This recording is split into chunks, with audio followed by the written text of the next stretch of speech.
ओम नमो भगवते वासुदेवाय। ओम नमो भगवते वासुदेवाय। मुखं करोति वाचालं पंगुं लंघयते गिरिं यत्कृपातमहं वन्दे श्रीगुरुदीनतारिणं परमानन्दमाधवं श्रीचैतन्यम् ईश्वरम्।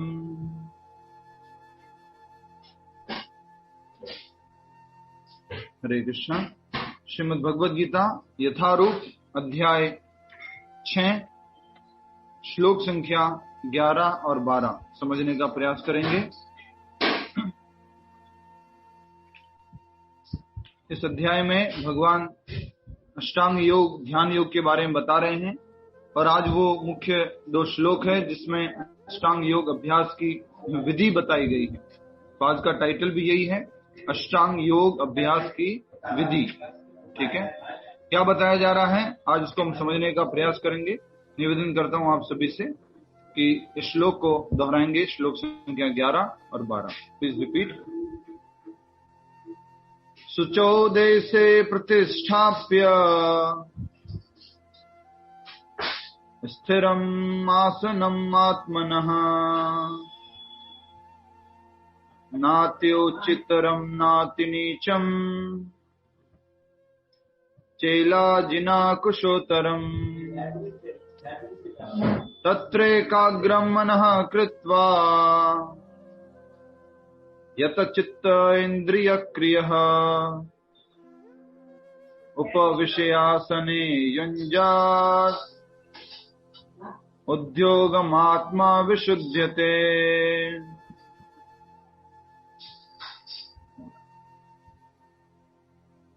एक बार और श्लोक आप में से कोई उच्चारण कीजिए समय का देखते हुए। अमिता माता जी।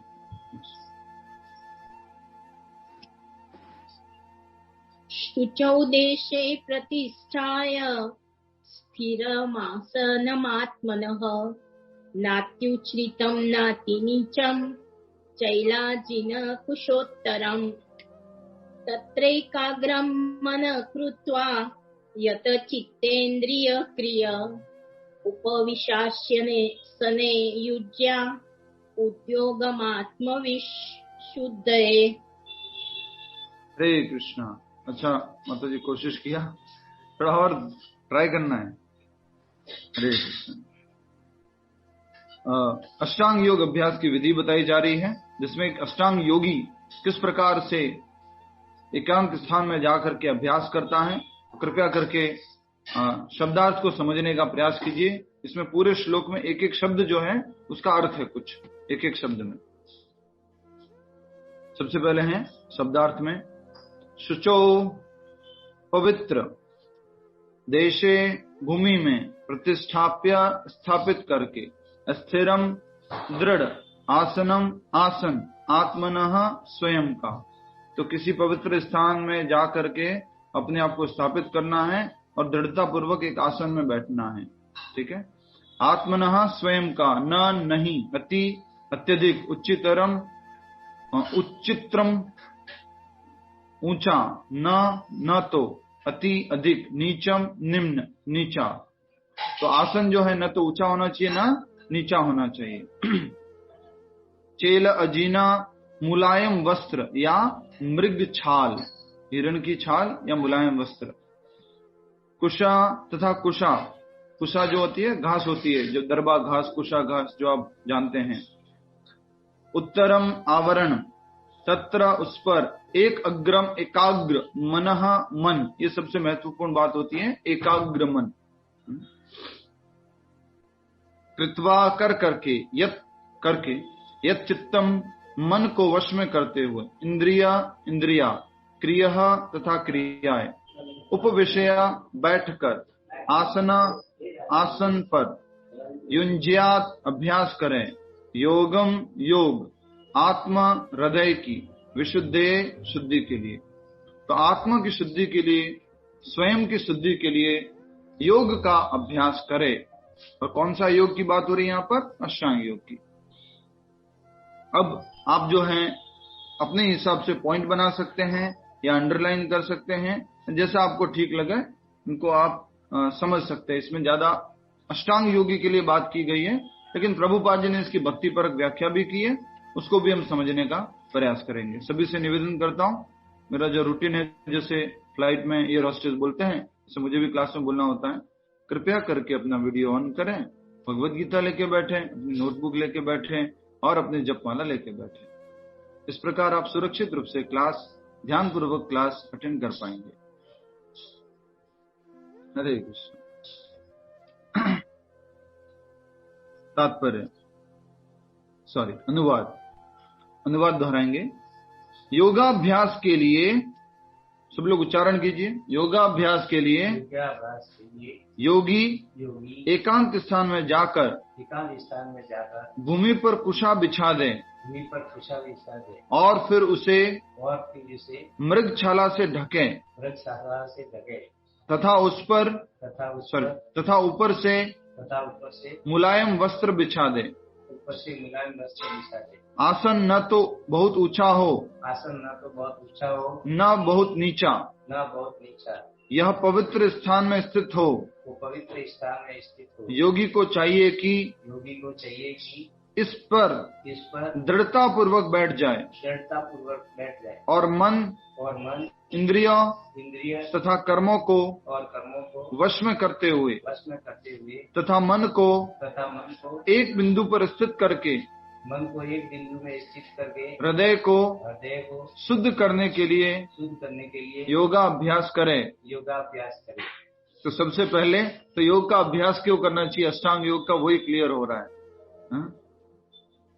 किसके लिए योगाभ्यास करना है? हृदय की शुद्धि के लिए, आत्म शुद्धि के लिए। और आजकल जो योगाभ्यास होता है वो किसकी शुद्धि के लिए होता है? ब्लड की शुद्धि के लिए, कोलेस्ट्रॉल के लिए, डायबिटीज के लिए, बाल घने आ जाए उसके लिए, चेहरे में थोड़ी चमक आ जाए उसके लिए। तो साफ साफ बता दिया गया है यहाँ पर अष्टांग योग के बारे में कि अष्टांग योग का अभ्यास किसके लिए किया जाता है? आत्मशुद्धि के लिए। अब आप सबके सामने प्रश्न है, ऐसा का ऐसा वाक्य पिछले अध्याय के कुछ श्लोक में था कि आत्मशुद्धि के लिए वो कार्य करता है। वो क्या था बताइए? 5वें अध्याय में सेम बात लिखी हुई थी, वो आत्मशुद्धि के लिए कार्य करता है। कौन बताएंगे? माइक अनम्यूट करके बोलिए। प्रभु जी, अध्याय 3 में कर्म योग में नहीं, 5 में ही हमने अभी समझा था, अध्याय 3 में भी होगा। यस प्रभु जी, 11 नंबर का श्लोक। प्रभु जी 5 नंबर 5.7। प्रभु जी 7 नंबर का श्लोक 5.7। 5.7। अच्छा, कोई 11 भी बोल रहे हैं, कोई 7 भी बोल रहे हैं। अच्छा सर 11 लग रहा है प्रभु जी। 5.11। 5वें अध्याय का 11वां श्लोक। म्यूट कर लीजिए बाकी सब लोग। 5वें अध्याय का 11वां श्लोक। त्वक्त्वात्म शुद्धे, आत्मशुद्धि के लिए कार्य करता है। योगी जन आसक्ति रहित होकर शरीर, मन, बुद्धि तथा इंद्रियों के द्वारा भी केवल शुद्धि के लिए कर्म करते हैं। अपने इंद्रिय भोग के लिए कर्म नहीं करते हैं, अपने लिए कुछ कर्म नहीं करते हैं। किसके लिए कार्य करते हैं? शुद्धि के लिए। ठीक है, शुद्धि मतलब क्या बताइए? कुछ अशुद्धि है तभी तो शुद्धि ना। अशुद्धि क्या है? सबसे पहली अशुद्धि है कि हम ये शरीर है, इससे संबंधित हम संबंधियों को जो समझते हैं वो सारी अशुद्धियां है। तो अशुद्धि को शुद्ध करने के लिए वो आत्म व्यक्ति कार्य करता है। इसके द्वारा मन, बुद्धि, इंद्रिया। और कल के जो श्लोक था उसमें भी हमने यही बात देखी थी। कौन बता सकता है कि कल के श्लोक में भी यही बात बोली थी? कल वाला नहीं कहेंगे, हाँ कल वाला श्लोक। उसकी पहली लाइन में यही था, योगी को चाहिए कि वह सदैव अपने शरीर, मन तथा आत्मा को परमेश्वर में लगाए। किस किस को? शरीर, मन, बुद्धि और आत्मा, सबको भगवान में लगाना है। इसी प्रकार से उसका क्या हो पाएगा? शुद्धिकरण। अब हम आते हैं अनुवाद की एक एक बात पर, जो छोटा सा तात्पर्य है उसको पूरा करने का आज प्रयास करेंगे। ठीक है, आपके प्रश्न होंगे वो पूछ पाएंगे। सबसे पहले बता रहा हूं मैं आपको, मन। अष्टांग योग में सबसे महत्वपूर्ण क्या? इंद्रिया और मन। इनको नियंत्रित करना। भक्ति योग में क्या होता है, इनको जोड़ना, कृष्ण भावनामृत में जोड़ना। अष्टांग योग में इसको क्या करना होता है, नियंत्रित करना होता है, कंट्रोल करना होता है। भक्ति योग में मोड़ना, आप अपने लिए भोग रहे थे, अपने लिए कुछ सोच रहे थे, अब उसको मोड़ दीजिए कृष्ण की तरफ, ठीक है। भक्ति योग में जोड़ना या मोड़ना होते हैं। इसलिए इंग्लिश वाले शब्द में, इंग्लिश वाले भक्त एक शब्द लिखेंगे, dovetail every activity and every thought toward Krishna. Dovetail का हिंदी क्या होगा वो मुझे मालूम नहीं exactly. Dovetail every thought every activity towards Krishna.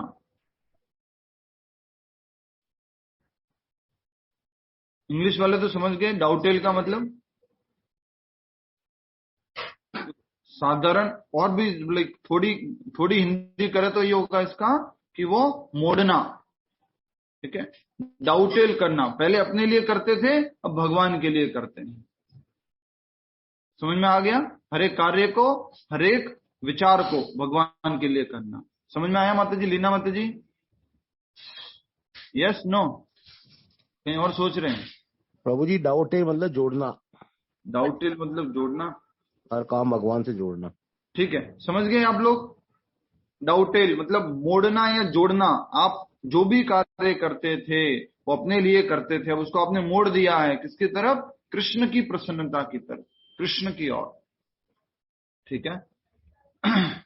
अब एक और बात समझ लेना, ये मन जो है कभी भी, जैसे कई बार लोग प्रश्न पूछते हैं कि प्रभु जी मैं तो डेली चैंटिंग नहीं कर पाती हूँ, मेरा मन मुझे करने नहीं देता है, मन बहुत परेशान करता है, डेली कुछ भक्ति के कार्य नहीं हो पाते।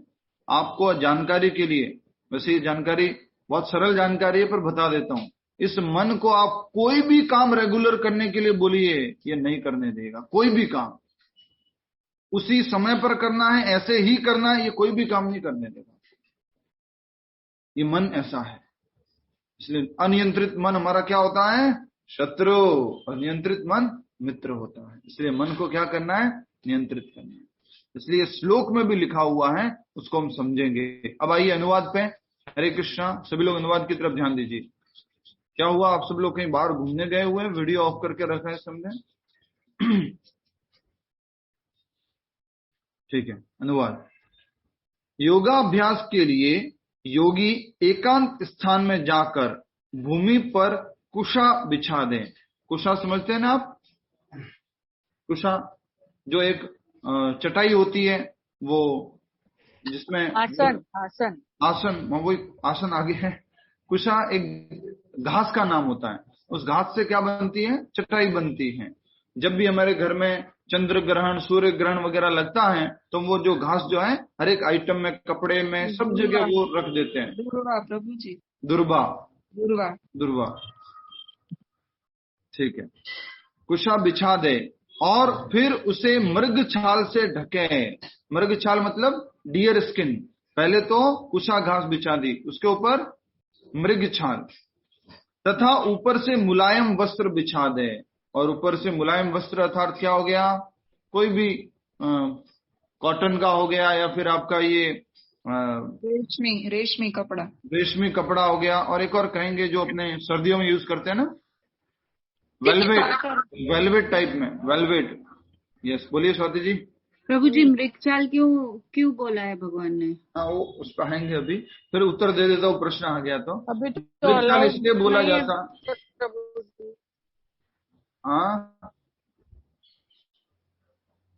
आपका नेटवर्क, आप ट्रैवल कर रहे होंगे ना माता जी, तो थोड़ा सा आप म्यूट कर लीजिए। माता जी म्यूट कर लीजिए प्लीज, आप ट्रैवल कर रहे हैं, नेटवर्क ब्रेक हो रहा है आपका। प्रभु जी आप म्यूट कर लीजिए प्लीज माता जी, आपका नेटवर्क ब्रेक हो रहा है क्योंकि आप ट्रैवल कर रहे हैं, ऐसा मैं देख पा रहा हूँ। ठीक है, थैंक यू। मृग छाल इसलिए बिछाते हैं, जहां तक बताया गया है, जिससे कि ऐसे कीड़े, चींटियां, मकोड़े, ये सब, बिच्छू, सांप, वो मृग छाल के पास में नहीं आते। तो जब योगी ध्यान कर रहा है, वो साधना में बैठा हुआ है, तो अचानक से चींटी आ गई, तो मकोड़ा आ गया, तो एकदम से ध्यान भटक गया उसका, वो बाइट कर दिया मेरे को, तो उसको वो ध्यान से उसका ध्यान जो है भटक जाएगा। अब देखिए, हमने ये बात कहां पे पढ़ी थी, 5वें अध्याय के 27वें और 28वें श्लोक को देखिए। अनुवाद पढ़ेंगे आप में से 27वें और 28वें श्लोक का। हेमा जरीवाला माता जी हैं? हेमा माता जी, बट बुक नहीं है आपके पास। यस बुक नहीं। ओके, किन्नरी माता जी पढ़े। प्रभु जी मैं पढ़ूं? हरे पढ़िए। कृष्ण प्रभु जी। हाँ यस, किन्नरी माता जी। समस्त इंद्रिय विषयों को बाहर करके दृष्टि को भवों के मध्य में केंद्रित करके प्राण तथा अपान वायु को नथुनों के भीतर रोककर और इस तरह मन इंद्रियों तथा बुद्धि को वश में करके जो मोक्ष को लक्ष्य बनाता है वह योगी इच्छा भय तथा क्रोध से रहित हो जाता है। जो निरंतर इस अवस्था में रहता है वह अवश्य ही मुक्त है। बिल्कुल सही कहा आपने। तो इसमें अष्टांग योग की कैसे किया जाता है उसके और तरीकों को, शुरुआत के तरीकों को बताया गया था। श्लोक संख्या 27 और 28 में क्या कहा था? समस्त इंद्रियों को बाहर करके अर्थात इंद्रिय विषयों से विरक्त होकर के, दृष्टि को भौं के मध्य केंद्रित करके दोनों आंखों के बीच में, प्राण तथा अपान वायु को नथुनों के भीतर रोक करके श्वास को रोक लिया। इस तरह मन इंद्रियों तथा बुद्धि को वश में करके, ये बार बार आता है, मन इंद्रिया बुद्धि, भगवान की सेवा में लगाओ, वश में करो। ठीक है, अष्टांग योगी के लिए क्या होता है? वश में करना होता है। अष्टांग योगी को तो वश में करना होता है, भक्ति योगी को भगवान की सेवा में लगाना होता है। जो मोक्ष को लक्ष्य बनाता है वह योगी इच्छा तथा भय क्रोध से रहित हो जाता है। जो निरंतर इस अवस्था में रहता है वह अवश्य मुक्त हो जाता है। इसी के आगे ये आज का श्लोक बताया जा रहा है। योगाभ्यास के लिए योगी एकांत में जाकर भूमि पर कुशा बिछा दे और फिर उसे मृग छाल से ढके तथा ऊपर से मुलायम वस्त्र बिछा दे। मुलायम वस्त्र बिछा दे। आसन न तो बहुत ऊंचा हो और आसन न बहुत नीचा हो। आसन बहुत न तो ऊपर हो नहीं आसन नीचा हो। यह पवित्र स्थान में स्थित हो। अब ये भी ध्यान रख लीजिए, अब आसन कहां पर होना चाहिए? पवित्र स्थान में। थोड़ा सा भक्ति परक व्याख्या समझ लीजिए। हरि बोल, कहाँ ध्यान है? सुधा माता जी आप तो कहीं बिजी है, सुन रहे हैं आप? ठीक है, सुनते रहिए। तो भक्ति परक इसकी व्याख्या सुनिए। आज एक शब्द लिखेंगे आप सब लोग, आसन सिद्ध करना। लिखिए, आसन सिद्ध करना।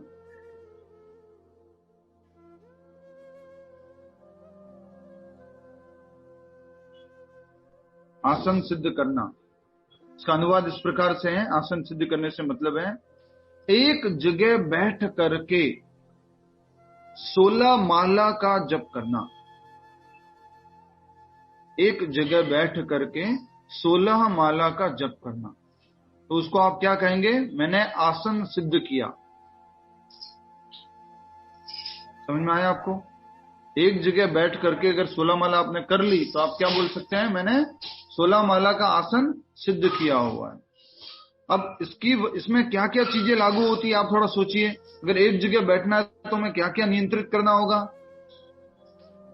थोड़ा सा बताइए। मन इंद्रिय, यस, इंद्रियों की जो डिमांड्स है उसको नियंत्रित करना होगा अगले 2 घंटे के लिए। मन की जो इच्छा है उसको नियंत्रित करना होगा। बुद्धि जो कुछ डायरेक्शन दे रही है अच्छे बुरे की, उसको भी नियंत्रित करना होगा। और इन सबको भगवान की सेवा में लगाना होगा। तो आप अगर मेरे से पूछे प्रभु जी बेस्ट जाप कौन सा होता है, चलते चलते कि बैठे बैठे?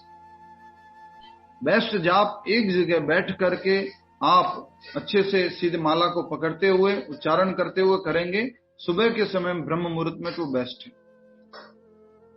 दूसरा प्रश्न आता है, प्रभु जी अगर जप कर बैठे बैठे नींद आ रही है उससे तो अच्छा चल के करें। हाँ, उससे अच्छा चलते हुए करिए, पर चलते हुए जो है उससे बेटर होता है बैठ के करना। बट अगर बैठते हुए नींद आ रही है तो क्या करना? चलते हुए करना। ठीक है। अब प्रभु जी चलते चलते तो फिर आपने बोला था कि नाम में आप ध्यान रखो, नाम जप में, तो वो तो नहीं रहेगा उसमें। इसलिए तो बताया है कि थोड़ा कम अच्छा है वो, पर नींद आ रही है उससे अच्छा है। नींद आ रही है उससे अच्छा है। नेक्स्ट, वह पवित्र स्थान में स्थित हो। अब माला जप करने में भी ध्यान रखना चाहिए कि हम कहीं या तो अपने बेस्ट माला जब बता रहे हैं आपको, अपने मंदिर में बैठ के करो, साफ सफाई वाली जगह पे बैठो, थोड़ा सा उजाला आ रहा है, थोड़ा सा प्रकाश है, शांत है, वहां पर आप बैठ के खाते नहीं हो, वहां पर सोते नहीं हो, वहां पर आप कह सकते हैं कुछ दूसरा कार्य नहीं करते, भौतिक रिलेटेड चीज कार्य नहीं करते, उस स्थान पर बैठ के करे तो वो क्या हो गया, बेस्ट हो गया। बट ऐसा जरूरी नहीं है कि ऐसा ही करना है। नहीं हो पाया तो आप सोफा पे बैठ के कर लो, इवन अपने बेडरूम में बेड पे बैठ के कर लो, कहीं पर भी आप जो है भगवान का नाम जप कर सकते हैं। ठीक है, समझ में आ गया? दोनों चीजें बता दी, बेस्ट भी समझा दिया, नहीं हो पाया तो ये भी बता दिया आपको। ठीक है, कुछ प्रश्न? तो फिर फल दोनों में सेम मिलेगा कि अलग? फल चाहिए? नहीं, मतलब ये जो हम ये करते हैं उसका। यस माता जी, माला जप करने का भगवान की प्रसन्नता हमारा लक्ष्य होना चाहिए। बट यस, शुरुआत में हमारा लक्ष्य ये होता है कि हम जो है हरे कृष्ण महामंत्र से अपना हृदय शुद्ध कर पाए, अपना मन शुद्ध कर पाए और इंद्रियों को भगवान की सेवा में लगा पाए, और इस प्रकार से हम जन्म मृत्यु के चक्र से मुक्त हो जाए, गोलोक वृंदावन धाम मिल जाए हमारे को, ये हमारा लक्ष्य होता है। तो प्रभु जी एक और प्रश्न था कि कीर्तनम ज्यादा अच्छा होता है कि नाम जप? मन को नियंत्रित करने के लिए नाम जप। ठीक है। माता जी के प्रश्न के उत्तर में कि नाम जप का फल जो है बराबर ही होगा अगर आप दोनों समय क्या है, अटेंटिव है, अच्छे से आप ध्यान पूर्वक सुन रहे हैं तो उतना ही फल है। नेक्स्ट, पवित्र स्थान वो क्या क्या हो सकता है? कोई व्यक्ति, योगियों के लिए क्या पवित्र स्थान हो गया? जंगल में जाना, हिमालय में जाना, वहां किसी जगह पर बैठना, वो योगियों के लिए। भक्त के लिए घर में जहां पर भी भजन होता है, मंदिर में जहां पर भी हम कीर्तन होता है, वहां मंदिर में बैठना, वहां जाकर के उसको नाम जप करना चाहिए। ठीक है, मंदिर में बैठे बैठे भी मन तो भटकता ही है, लेकिन फिर भी आप वहां बैठेंगे तो धीरे धीरे धीरे एटलीस्ट आप आसन सिद्धि में भी ऐसे सीखिए। ठीक है, आप में से सब लोग मुझे मैसेज करेंगे, अब आप सभी को टास्क देता हूं मैं। आपने अगर एक माला का आसन सिद्ध किया है तो आप बोलेंगे एक माला का मैंने आसन सिद्ध किया, अर्थात एक माला मैं अच्छे से बैठ के करता हूं या करती हूँ। 2 माला तो 2 माला का, 4 माला का, 6 माला का, 8 माला का, 10 माला का, 16 माला का, आप अगर एक जगह बैठ करके करते हैं तो आप उसका मुझे 8 माला में करती हूँ एक जगह बैठ के। बहुत सुंदर। और कोई? मेरा भी प्रभु जी 16 माला एक साथ करनी है, फिर डिवाइड करके भी कर सकते हैं। प्रभु जी मैं भी 8 माला करती हूँ। देखिए मेरी 12-14 आगे बढ़ेंगे, माला प्रश्न उत्तर की तरफ बाद में बढ़ेंगे। यस, तो 1 माला या 2 माला हम आसन सिद्धि कर रहे हैं, धीरे धीरे आप मुझे बताएंगे सब लोग कि इतना मुझे हो रहा है। एक जगह बैठ के 16 माला पूरा, ब्रेक में कर दिया तो 8 माला हो गया ना, ब्रेक में कर दिया तो 8 माला हो गया, 8 में कर दिया तो 2 किया तो। नेक्स्ट, योगी को चाहिए कि इस तरह दृढ़ता पूर्वक बैठ जाए और मन, इंद्रियों तथा कर्मों को वश में करते हुए। अब माला जब करते तो क्या होता है, कुछ याद आता है, अरे वो काम करना था, अरे वो इधर जाना था, अरे उसको फोन करना था, उस टाइम कर्मों को क्या कर लेना है, वश में कर लेना। अभी नहीं, नेक्स्ट मेरे को जो भी मैंने 8 घंटा 10 घंटा जो भी मैंने डिसाइड किया है उस बीच में मैं नहीं करूंगा। 8 घंटा 10 घंटा नहीं, 8 माला या 10 माला या 16 माला। आप सुना कीजिए, थोड़ा ध्यान रखिए। योगी को चाहिए कि इस पर दृढ़ता पूर्वक बैठ जाए और मन, इंद्रियों तथा कर्मों को वश में करते हुए तथा मन को एक बिंदु पर स्थित करके। माता जी म्यूट कर लीजिए, संध्या माता जी। हाँ जी। मन को एक बिंदु पर स्थित करके। हम ये किसके लिए बोला जा रहा है, मन को एक बिंदु पर स्थित करना किसके लिए बोला जा रहा है? स्वाति जी, स्वाति जी। अष्टांग योगी के लिए। अष्टांग योगी के लिए। भक्ति योग को ऐसा नहीं करना है, वो एक बिंदु पर फोकस करना, मतलब ऐसे वो पिछले वाले श्लोक में भी था, दोनों भौ के मध्य में हरे कृष्ण कृष्ण कृष्ण हरे हरे, हरे राम राम। अरे थोड़ा भौ से ऊपर नीचे हो गया, हरे कृष्ण कृष्ण कृष्ण हरे। भक्ति योगी का लक्ष्य होता है, वो श्रवण करता है, अपनी ध्वनि को, नाम जप को सुनता है, ये भक्ति योगी का कार्य है। भक्ति योगी उसी नाम जप को सुनता है। ठीक है। अब एक माता जी ने बहुत अच्छा प्रश्न पूछा था तो मैं बता देता हूँ। एक माता जी बता रहे हैं, आप माता जी बुरा मत मानिएगा, आपका मैं नाम नहीं लेने वाला हूँ।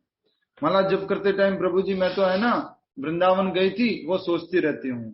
वृंदावन में वो मेन गेट से एंटर किया, हरे कृष्ण कृष्ण कृष्ण हरे हरे। फिर वो थोड़ा आगे गए, कृष्ण बल्लभ मंदिर आया, उधर प्रभुपाद जी के समाधि का दर्शन, हरे कृष्ण। वो भी नहीं करना है। प्रभु जी भगवान के बारे में तो सोच रहे हैं, इसका मतलब आपका ध्यान, आपका मन कहाँ नहीं है? माला में नहीं है। मैं आपको पहले भी बता चुका हूं, फिर से बता रहा हूं। मैं जब मंदिर ज्वाइन करना था उससे पहले मेरे पिताजी मुझे ना बहुत सारे स्वामी जी के पास लेके गए थे। बोले उनसे मिला देते, उनसे मिला देते, उनसे मिला देते, कहीं डिसीजन चेंज कर लें। तो चले गए एक जगह, और वो थे मौनी बाबा। मौन रखते थे, पूरा बोलते नहीं थे। मौनी बाबा के पास गए, ऊपर पहाड़ी के ऊपर, और वहां जाके मौनी बाबा को अगर आप बोल सकते हो, मौनी बाबा रिप्लाई करेंगे उस पेपर पे लिख करके। तो वो रिप्लाई करते थे पेपर पे लिख करके। बहुत सारा डिस्कशन हुआ, मैं बोलता था वो लिख के उत्तर देते थे, मैं बोलता था वो लिख के। मुझे खूब समझाने की कोशिश की उन्होंने। अंत में उन्होंने लिख के दिया मुझे, जो मुझे आज भी अच्छा लगता है वो बात, माला कभी अधूरी मत करना। क्या बोला उन्होंने? माला कभी अधूरी मत करना। तो मैंने कहा अधूरी माला? मैं तो पूरी करता हूं, जहां से शुरू करता हूं वहीं पर खत्म करता हूं, तो अधूरी करने से क्या मतलब है? तो उन्होंने फिर से उत्तर लिख के दिया, हाथ माला में रखना अधूरी माला है, और हाथ भी रखना और मन भी रखना ये पूरी माला है। समझ में आ गई क्यों? कितनी इंपॉर्टेंट बात बोली, क्योंकि मुझे अच्छी बात थी इसलिए आज भी याद है। कुछ अच्छा सब जगह से सीखना है ना। ऐसे थोड़ा ना इस्कॉन वाले बेस्ट है और कोई नहीं है दुनिया में। जहां पे कोई अच्छी बात सीखने को मिलती है अपनी माला जप के लिए, अपने संपत्ति, अपने कीर्तन के लिए, अपने प्रचार के लिए, वो बात हम सीख सकते हैं। ठीक है, तो माला पूरी करने से क्या अर्थ है? आपके क्विज में प्रश्न आएगा। आधी माला नहीं करना, माला पूरी करने से क्या अर्थ है? कल आपकी क्विज है, आप सभी लोग पहले से जानते हैं, कल भी बता दिया था। आज एक और दिन का समय दिया आपको। कल श्लोक संख्या 1 से 10 का प्रश्न उत्तर कार्यक्रम रहेगा, 6ठे अध्याय का। आगे बढ़ेंगे। माला पूरी करने से क्या अर्थ है? लिख सकते हैं, इंद्रिया, हाथ तथा मन दोनों माला में होना। हमारा हाथ तो माला में रहता है और मन मॉल में रहता है। हरे कृष्ण। मैं कहीं भूल जाऊंगा तो आप सब लोग माइक म्यूट रख के, माइक ऑन मत करना, अभी लास्ट में ऑन करेंगे, आप याद दिला दीजिएगा। आज विभा जैन माता जी का जन्मदिन है, शरीर का उनका जन्मदिन है, जिस शरीर को वो भगवान की सेवा में लगा रहे हैं, और प्रतिदिन ये भगवत गीता क्लास के लिए वो अरेंजमेंट कर रहे हैं, ऑन कर रहे हैं, चैंटिंग कर रहे हैं। अहमदाबाद में रहते हैं माता जी, और साथ ही साथ वो रिकॉर्डिंग तैयार करते हैं। और मैं रिकॉर्डिंग कई बार ग्रुप में भेजता भी नहीं, तो मुझे रिमाइंडर भी भेजते हैं, प्रभु जी अभी तक भेजा नहीं, अब उसको भेजिए। तो बहुत अच्छे से इस शरीर को, जिस शरीर का आज उनका जन्मदिन है, उसको भगवान की सेवा में लगा रहे हैं, इंद्रियों को भगवान की सेवा में लगा रहे हैं, बुद्धि को, जो बुद्धि इनको ये दे रही है कि ऐसे ऐसे इसको रिकॉर्डिंग करना है, कंप्रेस करना है, उसको भगवान की सेवा में लगा रहा है। माता जी wish you all happy Krishna conscious birthday, and last में अच्छे से विश कर देंगे सभी लोग। आगे एक बिंदु पर स्थित करके हृदय को शुद्ध करने के लिए योगा अभ्यास करें। तो हमें एक बिंदु पर, कौन से बिंदु पर एकत्रित करना है अपने मन को? हरे कृष्ण ध्वनि पर। हरे कृष्ण कृष्ण कृष्ण हरे हरे, हरे राम राम राम हरे हरे, हरे कृष्ण कृष्ण कृष्ण हरे हरे, हरे राम राम राम हरे हरे। ठीक है, ये अष्टांग योगी के लिए बताया कि उसको तो एक जगह देखना होता है, और भक्ति योगी के लिए एक ध्वनि को सुनना होता है। तात्पर्य को पढ़ ले अभी। तात्पर्य शिल प्रभुपाद द्वारा। शिल प्रभुपाद की जय। हरे कृष्णा प्रभु जी। प्रभु जी, माला अधूरी करने से क्या मतलब है प्रभु? खाली हाथ माला में होना, मन माला में नहीं होना। अच्छा जी माता। तात्पर्य, पवित्र स्थान तीर्थ स्थान का सूचक है। अष्टांग योगी के लिए वहां पे अष्टांग योग का अभ्यास आजकल लोग कहाँ करते हैं? Bombay yoga studio, main busy road पे, दुबई, और कहां से लोग जुड़े हुए हैं, Australia, US studios, yoga studio. कहां पर? मेन सिटी में, भीड़ भड़ाके के एरिया में आसपास नहीं। इसके लिए बोला गया पवित्र स्थान। अष्टांग योगी के लिए खास करके क्या होना चाहिए? पवित्र स्थान। और वो कौन किसका सूचक है? मथुरा, वृंदावन, हरिद्वार, ऋषिकेश, जगन्नाथपुरी, इन सब स्थान का सूचक है। भारत में योगी तथा भक्त अपना घर त्याग कर प्रयाग, मथुरा, वृंदावन, ऋषिकेश तथा हरिद्वार जैसे पवित्र स्थानों में वास करते हैं। कौन? योगी। भक्ति योगी के लिए कंपलसरी नहीं है कि जे दिने ग्रहे ते भजन होया ते दिने ग्रहे ते गोलोक भया। जिस दिन घर पे क्या हो गया? भजन हो गया, कीर्तन हो गया, उस दिन वो घर क्या बन जाएगा? गोलोक। घर क्या बन जाएगा? वृंदावन।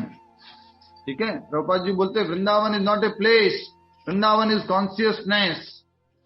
वृंदावन चेतना है। प्रभुपाद जी बोले मैं जहां पर भी गया वृंदावन को अपने हृदय में लेके गया। मैं बहुत मिस कर रहा था उस वृंदावन को, लेकिन फिर भी मैं उस वृंदावन को अपने साथ में लेके गया हूं और सब जगह वो वृंदावन का वातावरण क्रिएट किया।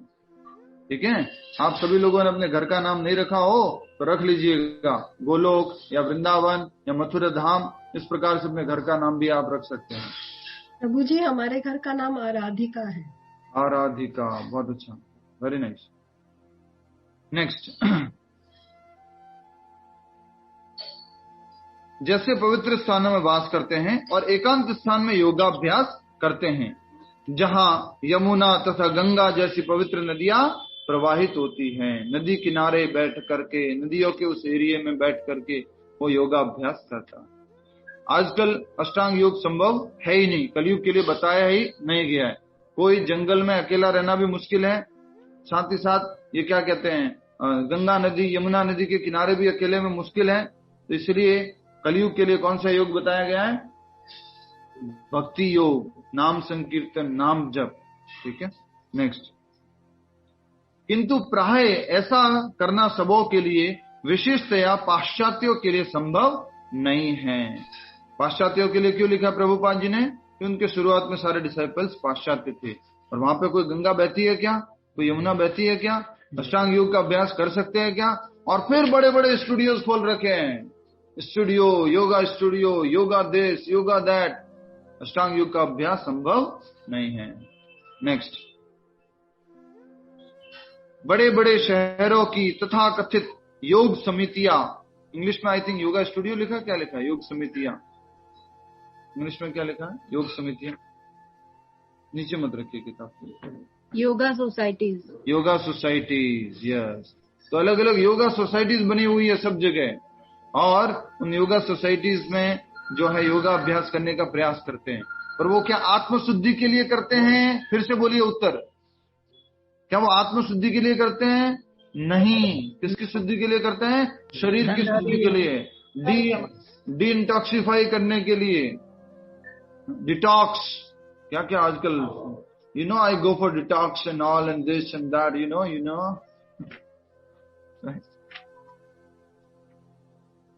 बड़े बड़े शहरों की तथाकथित योग समितियां भले ही धन कमा ले, किंतु वे योग के वास्तविक अभ्यास के लिए सर्वथा अनुपयुक्त होती है। कितना भी धन एकत्रित कर लें, लेकिन ये योग के लिए अनुकूल नहीं है, क्योंकि योग में वास्तव में क्या करना होता है?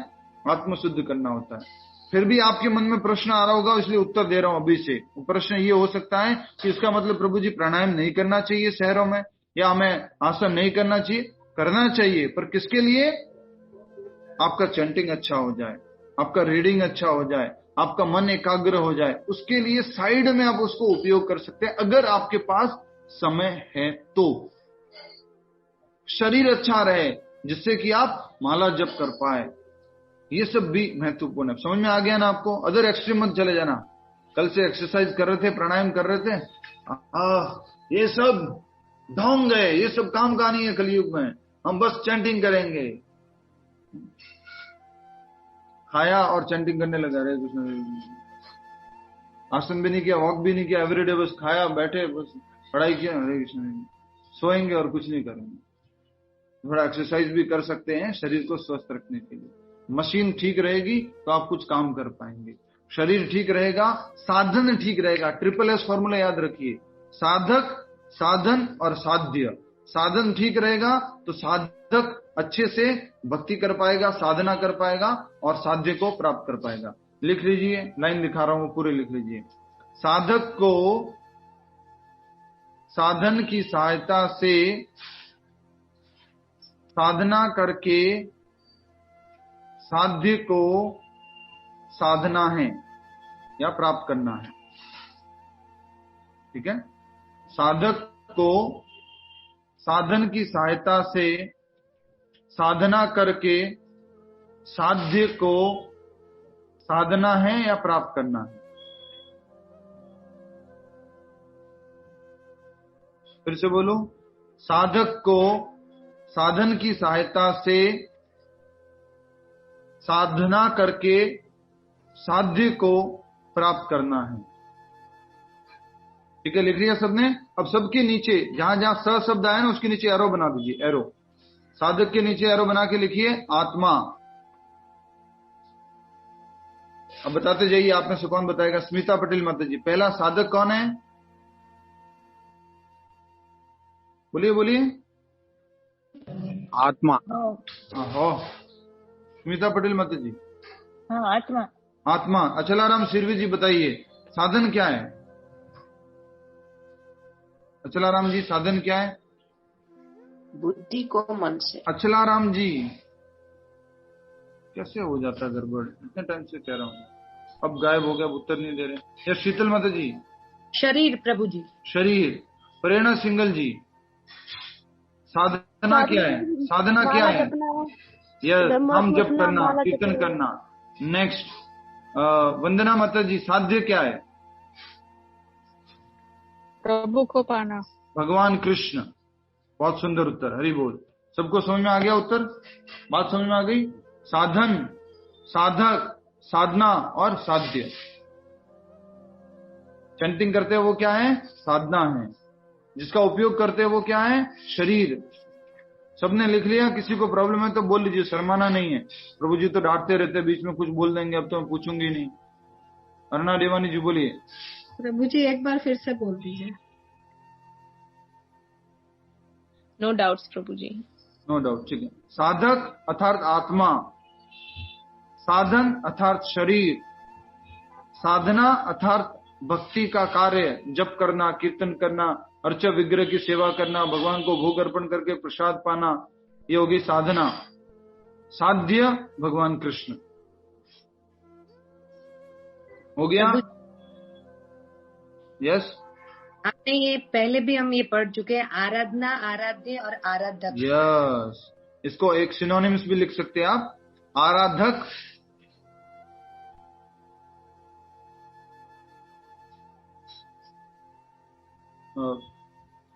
आराधक, आराधना और आराध्य। आराध्य भगवान कृष्ण, आराधक हम सब लोग, और आराधना भक्ति। इसमें शरीर के लिए कोई शब्द मिल सकता है आप लोगों को? शरीर के लिए अ की भाषा में आराधक हो गई आत्मा, आराधना हो गई भक्ति, नाम जप वगैरह करते हैं, और आराध्य हो गए भगवान कृष्ण। कोई शब्द है आपके लिए शरीर के लिए? अप है? अप है कोई शरीर के लिए शब्द? ठीक है, हो तो बताइएगा। समझ में आ गया ना? आराधक हम लोग आत्मा, आराधना भक्ति, आराध्य भगवान कृष्ण। तो मनुष्यों को चाहिए, अब तात्पर्य की तरफ ध्यान दीजिए प्लीज, जिसका मन विचलित है और जो आत्म संयमी नहीं है वह ध्यान का अभ्यास नहीं कर सकता। Very very important, very very important. जिसका मन विचलित है, आत्म संयमी नहीं है, इंद्रियों पर कंट्रोल नहीं है, वह ध्यान का अभ्यास नहीं कर सकता। लेकिन भक्ति योगी की तो शुरुआत ही कहां से होती है? मन उसका विचलित है, आत्म संयम नहीं है, और क्या कहते हैं, हमेशा विचार आते रहते हैं, वहीं से वो शुरुआत करता है। ऑटोमेटिकली धीरे धीरे धीरे धीरे मन एकाग्रचित होता है। आगे, वह ध्यान का अभ्यास नहीं कर सकता। अतः ब्रह्म नारदीय पुराण में आपके क्विज में प्रश्न आएगा, हरे कृष्ण महामंत्र जप करना है, भगवान का नाम लेना है, कौन से पुराण में बताया गया है? कलयुग में भगवान का नाम जप करना है, कौन से पुराण में बताया गया है? उत्तर क्या होगा ममता पटेल माता जी? ममता पटेल माता। हरे कृष्ण प्रभु जी। हरे कृष्ण। भगवत गीता में ये भगवान कहाँ प्रभु जी ध्यान था? बृहन नारदीय पुराण में बृहन नारदीय पुराण में बृहद नारदीय पुराण में लिखा हुआ है, लिखा हुआ है ना, आगे पढ़ने वाले। अतः बृहद नारदीय पुराण में कहा गया है कि कलयुग वर्तमान युग में जबकि लोग अल्पजीवी मतलब उम्र कम है। दूसरा, आत्म साक्षात्कार में मंद मतलब स्लो, भक्ति के कार्यों में, सुबह उठने में, नाम जप कीर्तन में स्लो। बुला लिया जाए कि अभी कीर्तन में आना है, सोचेंगे थोड़ा बात करें, वृंदावन आना है, तो इसलिए 1 साल से प्रभु जी आप इनवाइट कर रहे हो, मैं समझ सकती हूँ, लेकिन अभी थोड़ा सोचेंगे, ट्राई करेंगे। तो क्या है, आत्म साक्षात्कार में मंद है हम सब लोग, और चिंताओं से व्यग्र रहते हैं। ये सबसे इंपॉर्टेंट है। Always disturb in the mind, ये पहले भी हम समझ चुके हैं। कलयुग के लोगों के लक्षण जल्दी लिख लीजिए, समय तो हो गया और हमारी चैंटिंग भी होगी, इसलिए लिखवा रहा हूं आपसे। मेरा ट्रेन का टाइम भी है, बट आज थोड़ा भगवान की कृपा है कि समय पर कहीं पहुंच चुका हूं। श्रीमद् भागवत के लिखिए आप, श्रीमद् भागवत शॉर्ट में लिख लीजिए SB।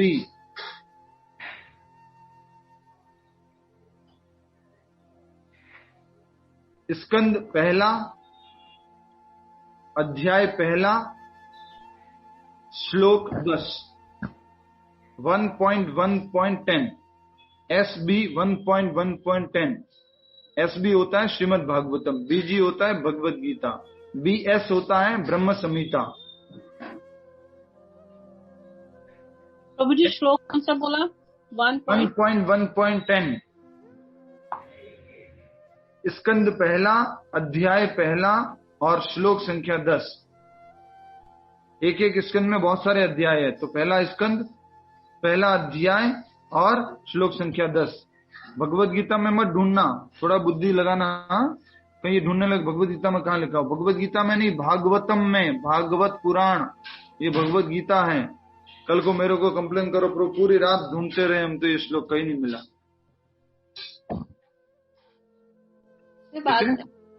बाद में आप वो भी कराएंगे, भागवतम भी आगे बढ़ते हैं। नहीं कराएंगे? कराएंगे, जरूर कराएंगे। आप लोग इसी तरह से साथ देते रहेंगे तो जरूर कराएंगे। आपके साथ की वजह से आज हम यहाँ तक पहुंचे, आप सभी के साथ में। आगे भी अगर आप इसी प्रकार से साथ देते रहेंगे, हम जरूर इसको भागवत भी कर पाएंगे। चैतन्य चरितामृत की। यस माता जी, जय श्री प्रभुपाद। आगे बढ़ेंगे। अब कलयुग के लोगों के लक्षण लिखवा रहा था श्रीमद् भागवत में से। पहला लक्षण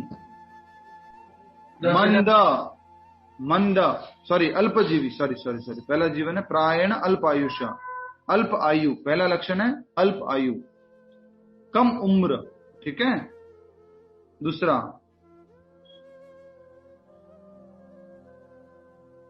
मंदा मतलब आध्यात्मिक रूप से आलसी, और भौतिक रूप से भी आलसी लिख लीजिए। आध्यात्मिक क्या है, भौतिक भी आलसी हो गए। पहले किसी से पूछ रहा था कितने बजे उठते हो, 7:30 8 बजे उठ जाते हैं। माता जी नाम लू क्या? नहीं लू, ठीक। समय पर उठना है, ठीक है। सूर्योदय से पहले उठने की आदत डालिए। चींटी भी उठ जाती है, चींटी। नहीं उठना क्या? स्वाति जी बोले नहीं उठते हैं, कि उठते हैं? नहीं उठते हैं। ये भगवान, सूर्योदय से पहले से उठने की आदत डालिए, बहुत जीवन कितने बदल बजे का जाए। टाइम है सूर्योदय का प्रभु जी? हाँ, सूर्योदय का कितने बजे का टाइम है? सिटी के हिसाब से होता है, अलग अलग शहर के हिसाब से आप चेक कर सकते हैं अपने यहाँ पर, और मौसम के अनुसार भी होता है, सर्दी गर्मी के अनुसार अलग अलग समय होता है, ठीक है। आपके जो लेटेस्ट आप मोबाइल यूज करते हो ना, iPhone 13 Pro, उसमें ऑप्शन है वो। हरे कृष्ण। दूसरा क्या हो गया? मंदा के बाद सुमंद मतयो, लिख लीजिए, सुमंद मतयो। बुद्धि भी क्या हो जाएगी? बहुत कमजोर। और बुद्धि कमजोर होने से मतलब मैं बहुत बार समझा चुका हूं, क्या है उसका मतलब? क्या अच्छा है क्या है बुरा है मालूम नहीं पड़ता। अर्थात क्या खाना चाहिए क्या नहीं खाना चाहिए, क्या पहनना चाहिए क्या नहीं पहनना चाहिए, कैसी बातें करनी चाहिए कैसी बातें नहीं करनी चाहिए, कौन से लोगों की संगति करनी चाहिए कौन से लोगों की संगति नहीं करनी चाहिए, कितने बजे सोना चाहिए कितने बजे उठना चाहिए, क्या हमारे जो सुनते हैं वो कैसा सुनना चाहिए, कैसा देखना चाहिए, कैसा नहीं देखना चाहिए, कैसा नहीं सुनना चाहिए, ये सब में बुद्धि क्या हो चुकी है? कमजोर। हमारे तो कान खुले है, जो डालना है डालो, अब बॉलीवुड हॉलीवुड टॉलीवुड गॉलीवुड सब डालो। ऐसा नहीं होना चाहिए। इसका मतलब क्या हो गया? बुद्धि कमजोर हो गई है। नेक्स्ट, मंद भाग्य। अब आता है मंद भाग्य, फॉर्चून। फॉर्चून भी क्या कम हो चुका है? कम हो चुका है कलयुग के लोगों का। सौभाग्य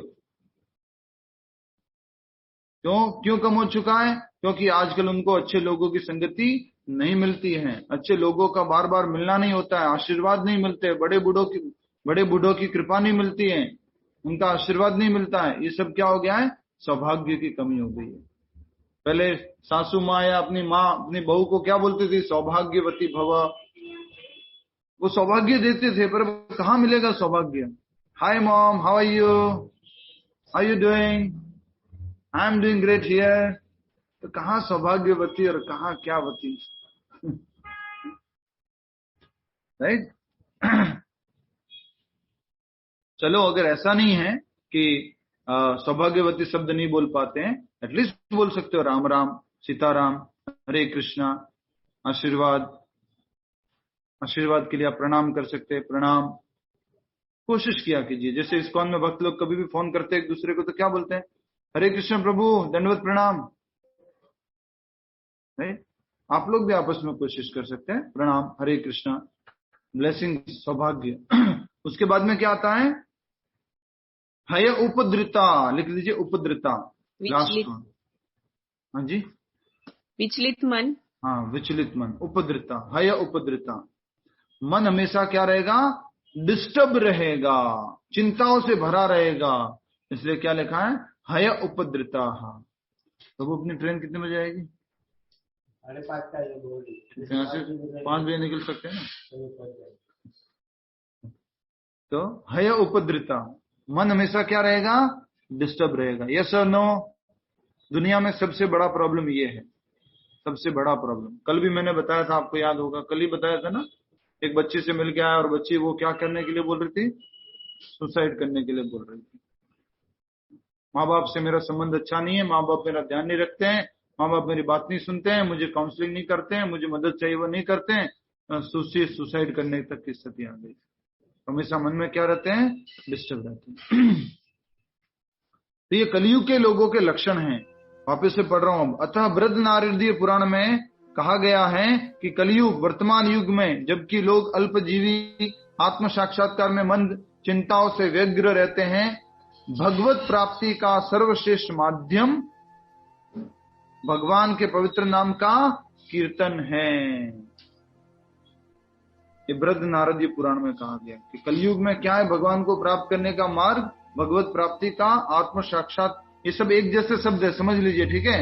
आत्म साक्षात्कार, आत्मशुद्धि, self realization, achieving perfection of human life, going back to godhead, मोक्ष, ये लगभग एक जैसे शब्द हैं।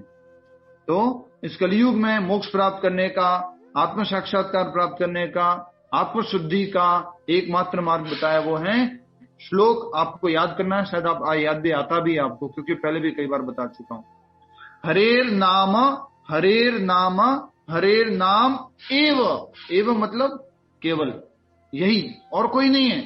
हरेर नाम, हरेर नाम, हरेर नाम एव केवलम, यही है, और कोई नहीं। कलो नास्ति एव, कलो नास्ति एव, नास्ति एव गतिरन्यथा। कलयुग में इसके अलावा न तो कोई दूसरा उपाय है, न कोई दूसरा उपाय है, न ही कोई दूसरा उपाय है। अन्यथा, गतिरन्यथा, गति मतलब मोक्ष, गति मतलब भगवान के धाम जाना। तो ये ब्रह्म नारदीय पुराण, ब्रह्म वैवर्त पुराण, भागवत पुराण, कलिशंतरण उपनिषद, इस सब में यही लिखा गया है। विष्णु पुराण, भविष्य पुराण, चैतन्य चरितामृत, सब में यही लिखा गया है। भगवत गीता, यही लिखा गया है। समझ में आ गया?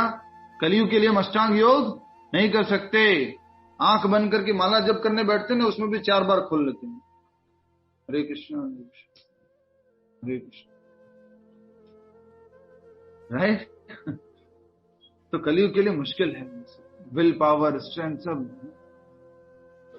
एटलीस्ट आज के श्लोक से 2 बातें समझनी है हमें, जो प्रैक्टिकली भक्ति योग करो, किसकी व्याख्या है, वो क्या है। हमें कलयुग में नाम जप करना है। दूसरा, एक जगह बैठकर नाम जप करने का अभ्यास करना है। तीसरा, सबसे इंपॉर्टेंट, मन लगाकर नाम जप करने का अभ्यास करना, सबसे इंपॉर्टेंट। इसलिए क्या कहा गया है, सभी लोग एक बार इस श्लोक को मेरे साथ साथ बोलिए। हरेर नामा हरेर नामेव केवलम, हलो नास्त्येव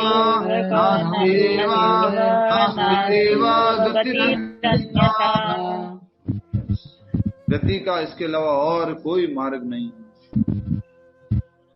अगर कोई गति प्राप्त करना चाहता है, चाहे वो ज्ञान योगी हो, अष्टांग योगी हो या कर्म योगी हो, एक न एक दिन उसको यहाँ आना ही पड़ेगा। एक न एक दिन उसको ये महामंत्र जप करना ही पड़ेगा।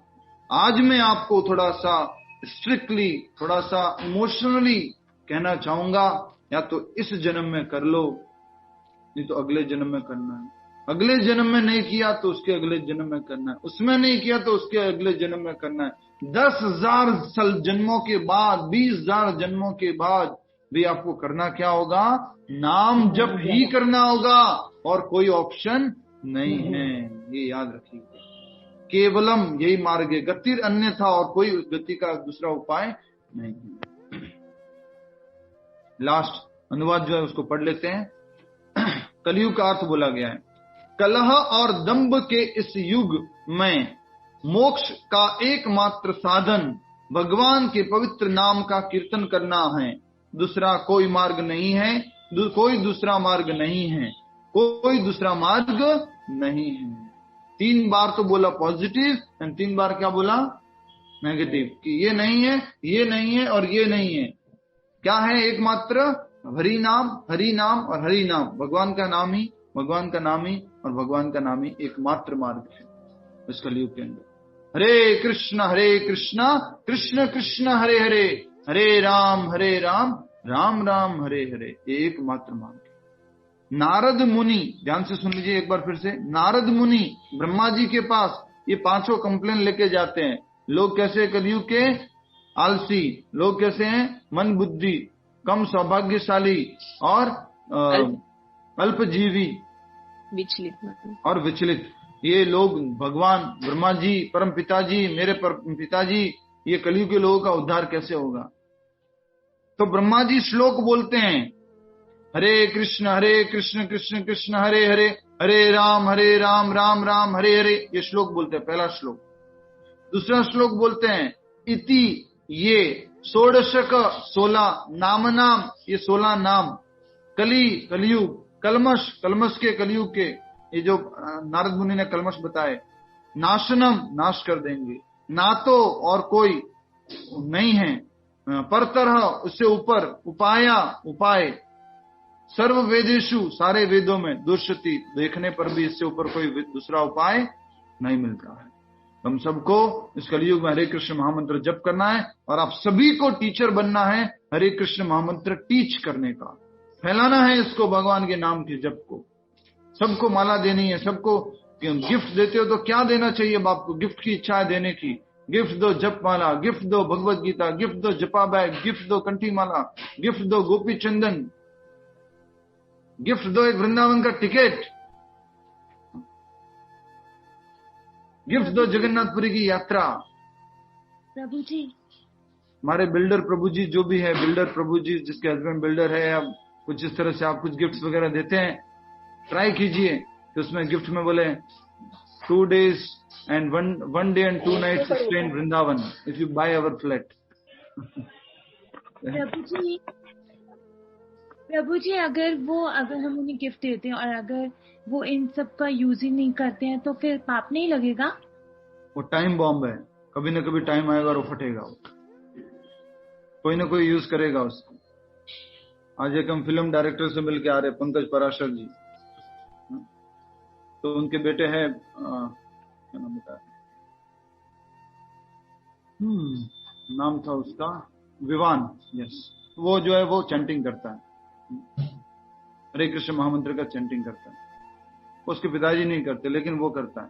उसको बचपन में कोई सपना आया था, कृष्ण, मालूम नहीं कितना ट्रू है, वो बोलता है बचपन में 7 साल की उम्र में सपना आया था, इस्कॉन मंदिर जा, हरे कृष्ण मंदिर जा, लहसुन प्याज छोड़, सॉरी मांसाहार छोड़ दे, नॉनवेज छोड़ दे, ये सब मत खा। और वो मंदिर गया, उस दिन से 7 साल की उम्र से आज तक उसने कभी नॉनवेज नहीं खाया। अभी वो एक्टिंग करता है, एक्टर है, छोटा मोटा भी एक्टर है वो, विवान पराशर। और इस प्रकार से आज उसको बोल के आया हूँ कि नेक्स्ट लेवल है अब कि तुम ये लहसुन प्याज भी छोड़ दो। बोले क्या करूं, जॉब की वजह से कहीं ना कहीं खाना पड़ता है। मैंने कहा जब बाहर की बात छोड़ो, घर में बंद कर दो, ठीक है। हरे कृष्ण। और कोई अब प्रश्न है तो पूछ सकते हैं। श्रील प्रभुपाद की जय। ग्रंथराज श्रीमद् भगवद गीता की। आज मुंबई में लास्ट दिन है, आज हम निकल रहे हैं गुड़गांव के लिए। उसके बाद में हमारी कल यात्रा शुरू होने वाली है, चित्रकूट, अयोध्या, और कल ही रात को हम निकल जाएंगे चित्रकूट, अयोध्या, वाराणसी और काशी, वाराणसी, प्रयागराज। आप में से कुछ लोग को थोड़ी थोड़ी जलन हो रही है। प्रभु जी हमारे घर नहीं आ पाए, थोड़ी थोड़ी जलन हो रही है तो अच्छी है वो वाली जलन। प्रभु जी लोग तो बोले घूमते ही रहते, आनंद ही करते रहते भगवान के धाम में, और क्या है। प्रभु जी आपने बहुत तपस्या की है पिछले जन्म में, जो इतना। कल क्या बोला था प्रभुपाद जी ने, याद नहीं है क्या? I have picked you from gutter. But आपको इतने अच्छे स्थान पे पहुंचा दिया उन्होंने, प्रभुपाद जी ने पहुंचाया। आगे ना पीछे, बीच में।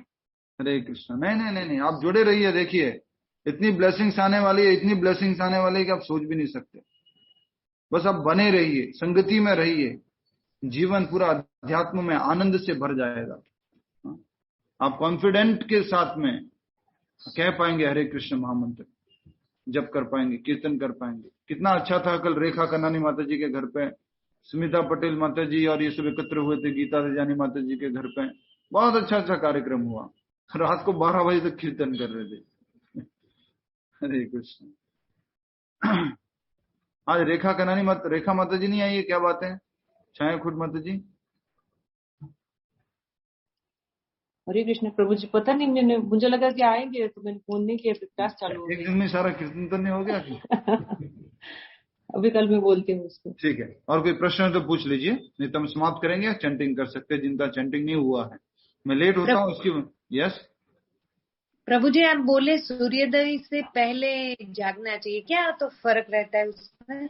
उसको ब्रह्म मुहूर्त बोलते हैं, और ब्रह्म मुहूर्त बहुत फेवरेबल होता है नाम जप करने के लिए। आप जैसे कुछ खाना पकाते हैं, तो खाना पकाते में ना एक परफेक्ट लॉ होती है।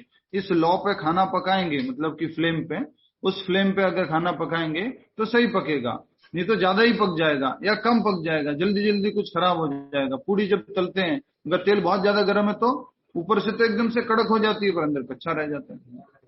फेवरेबल सर्कमस्टेंसेस बहुत जरूरी है भक्ति करने के लिए।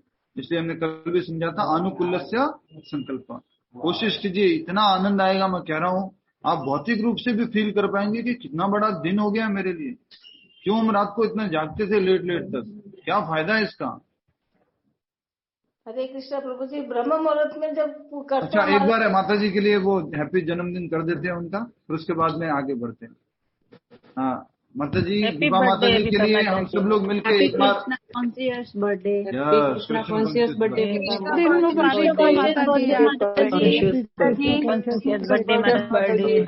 बर्थडे माता जी, conscious birthday, Ram Ram, happy birthday, Krishna माता जी, हरे कृष्णा माता जी, हरे कृष्णा कॉन्शियस आप बना रहे हैं हम लोग सब भगवान। तो प्रभु जी की प्रेरणा से बस ऐसे ही आगे बर्थडे माता जी।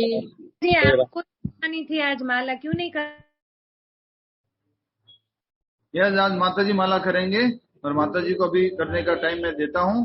और अभी अपने पास 2-4 मिनट और है। उससे पहले बस एक बार, जब भी आप बर्थडे विश करें किसी को, तो एक और ये तरीका है, उसी ट्यून में। जैसे कृष्ण भक्ति में आज हमने क्या सीखा है, कुछ छोड़ना नहीं है, मोड़ देना, डाउटेल करना है।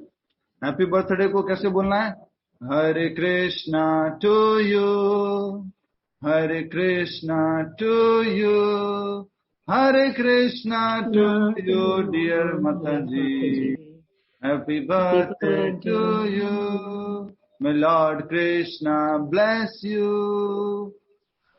हरे कृष्णा टू। थोड़ा सा और है उसमें, अच्छा बनाया है किसी ने। तो आप सभी से निवेदन है कि आप